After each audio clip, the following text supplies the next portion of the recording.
नमस्कार दोस्तों, स्वागत है फिर से हमारे इस चैनल कृपा महादेव टिप्स पर। अगर आप भी अपनी लाइफ में कुछ सीखने की चाह रखते हैं तो हमारे इस चैनल को सब्सक्राइब करें। औरत का कौन सा कर्ज आदमी जीवन भर नहीं उतार पाता है। दोस्तों, आज की वीडियो हम सबको ध्यान से सुननी चाहिए। इस वीडियो में आज मैं आपको बताऊंगा कि औरत का वो कौन सा कर्ज है जिसे आदमी जीवन भर नहीं उतार सकता। वैसे तो स्त्री का इस सृष्टि में बहुत बड़ा योगदान है। अगर स्त्री न होती तो संसार आज जितना खूबसूरत दिख रहा है इसका कुछ और ही रूप होता।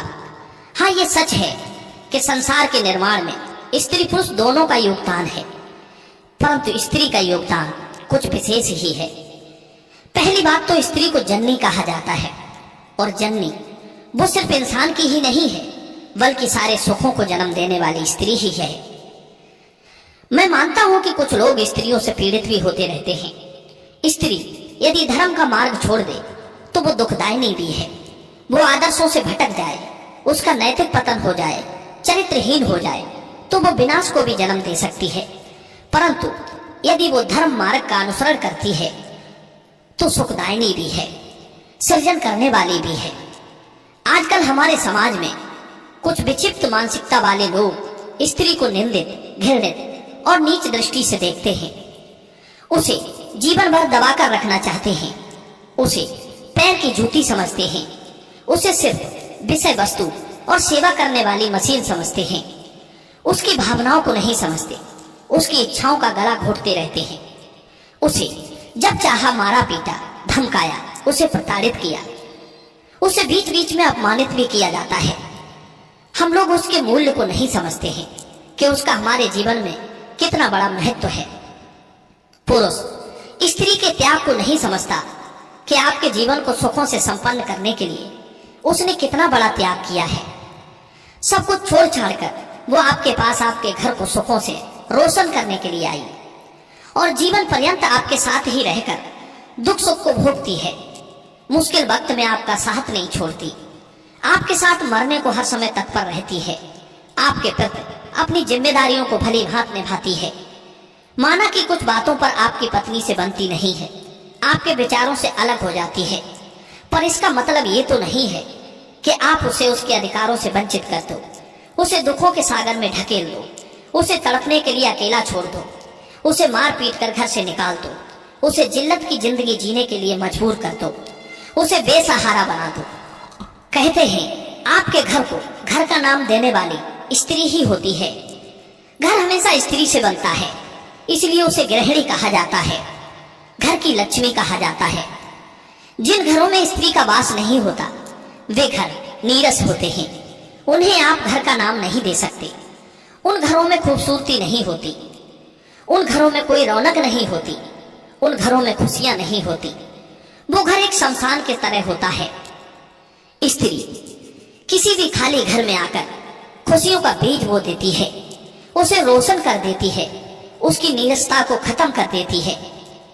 हाँ, ये सच है कि कुछ दुष्चरित्र स्त्रियां, कुछ असंस्कारी स्त्रियां, कुछ लाज शर्म से रहित स्त्रियां घरों को उजाड़ भी देती हैं, घरों में दुख दरिद्रता ला देती हैं, घरों की सुख शांति नष्ट कर देती हैं, घरों को शमशान बना देती हैं। ऐसी महिलाएं कुछ एक ही होती हैं, लेकिन अधिकतर महिलाएं बहुत अच्छे स्वभाव वाली होती हैं, जो घर और परिवार को एक धागे से बांध कर रखती हैं, कभी परिवारों को बिखरने नहीं देती, पति और उसके माता पिता को भरपूर सम्मान देती हैं, जीवन में नई नई खुशियों को जन्म देती हैं, पति के परिवार की प्रतिष्ठा को बनाकर रखती हैं। नंबर आ जाए तो अपना बलिदान देने में भी पीछे नहीं हटती। मनुष्य के जीवन में औरत वो निधि है जिसे पाकर मनुष्य सुखों से धनी बन जाता है और जिसे खोकर वो कंगाल बन जाता है। इसलिए स्त्री की भावनाओं को अपनी भावनाओं की तरह ही समझकर चलना चाहिए। उसके सम्मान को, उसकी प्रतिष्ठा को तवज्जो देना चाहिए। उसे तुच्छ समझकर उसका तिरस्कार नहीं करना चाहिए। सोचो, जब वो आपके घर में नहीं थी तो आपके मन में कामना थी कि हमारी भी एक स्त्री होती तो हमारा जीवन कितना सुनहरा होता। जब वो आ गई तो आपने उसकी कदर नहीं की। ये कैसी विडंबना है कि स्त्री के ना होने पर लोग उसे पाने की इच्छा करते हैं और उसके आने पर उसका अपमान करते हैं। स्त्री के त्याग और बलिदान और सहनशीलता पर दृष्टि डाले तो उसका ऋण पुरुष मरते दम तक नहीं चुका सकता। सोचो, आपके घर में आने के लिए उसने क्या क्या त्यागा है। आपके घर में आकर उसने क्या क्या सहन किया है। जिस घर में वो पली बड़ी उस घर को छोड़ा, जिन बहन भाइयों में वो खेली कूदी उनसे किस तरह मोह छोड़कर आपके घर आई, जिन माता पिता ने उसे जीवन दिया, अपने कलेजे का टुकड़ा माना, उन्हें किस तरह छोड़कर आई। इतना सारा कुछ उसने आपकी खुशी के लिए एक झटके में छोड़ दिया। सब कुछ पराया कर दिया। किसके लिए? आपके लिए, ताकि आपके घर को रोशन कर सके, आपके घर में खुशियां भर सके, आपके दुख में सहायक बन सके, आपके वंश की बेल बढ़ा सके। पर हम लोग उसके इस त्याग को नहीं समझते हैं। क्यों? क्योंकि हम अपने परिवार वालों को नहीं त्यागते हैं।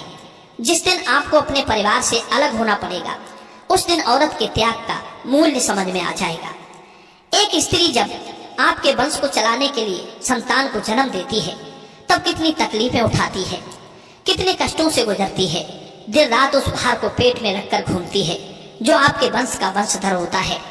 उसे ये भी पता नहीं होता कि इस बालक के जन्म के समय में बचूंगी या मर जाऊंगी। उस समय वो असहनीय पीड़ा से गुजरती है। अगर वो सकुशल बच्चे को जन्म भी दे दे तो उसका नया जन्म हो जाता है। उसके बाद आपकी संतान को वो मां बनकर छाती से लगाकर पालती है, अपने रक्त का दूध बनाकर उसका पोषण करती है। उसके लालन पालन में अनेक कष्टों को सहकर आपके वंश की बेल को सुरक्षित रखती है। घर की परिवार की जिम्मेदारियों को निभाते हुए वो आपका और आपकी संतान की देखभाल करती है, ये जानते हुए भी कि क्या पता उसकी संतान जवान होकर कहीं उसे छोड़ न जाए, उसे अकेला रहने के लिए मजबूर न कर दे, बुढ़ापे में उसकी दुर्गति न हो जाए। जीवन का सबसे कठिन पड़ाव बुढ़ापा ही होता है।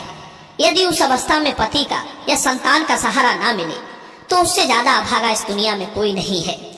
बहुत सी निकम्मी संतानें माँ बाप के उस त्याग और कष्टों को भूल जाती हैं जो उन्होंने संतान को पालने पोसने में उठाए थे। उस असमर्थ अवस्था में जब संतान मुख मोड़ लेती है, तब वे सोचते हैं कि हमने ये सब क्यों किया, किसके लिए किया, हमने कष्ट उठाए किसके लिए, हम रात रात भर जागते रहे किसके लिए, हमने न गर्मी देखी, न सर्दी, न वर्षा देखा, न तूफान। दोस्तों, इस विषय पर मुझे महाराज दशरथ की वो बात याद आती है जो उन्होंने महाराज जनक जी से कही थी। एक बार जब श्री रामचंद्र जी ने मिथिला में धनुष तोड़ा था, महाराज जनक के प्रण को पूरा किया था, तब महाराज दशरथ को जनक महाराज की ओर से संदेश भेजा गया था कि आपके ज्येष्ठ पुत्र श्री राम ने हमारे प्रण को धनुष तोड़कर पूरा किया है। शर्त के अनुसार श्री राम का सीता के साथ विवाह होगा।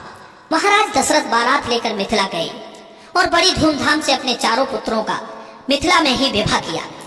विवाह के बाद जब विदाई का समय आया तो राजा जनक महाराज दशरथ को विदाई देने के लिए आए। उस समय महाराज दशरथ ने मिथिला के महाराज जनक के पैर छू लिए थे।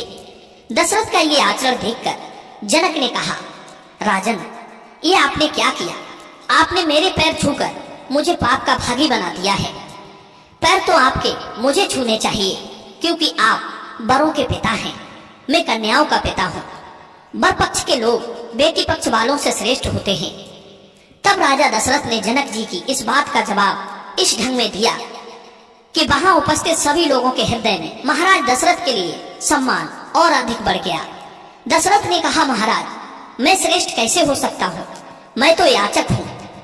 आपसे अपने घर के लिए बहुएं जो लक्ष्मी रूप हैं उन्हें मांगने आया हूँ। आपकी बेटियां आपके घर की लक्ष्मी हैं, जिन्हें आज मैं मांगे लिए जा रहा हूँ।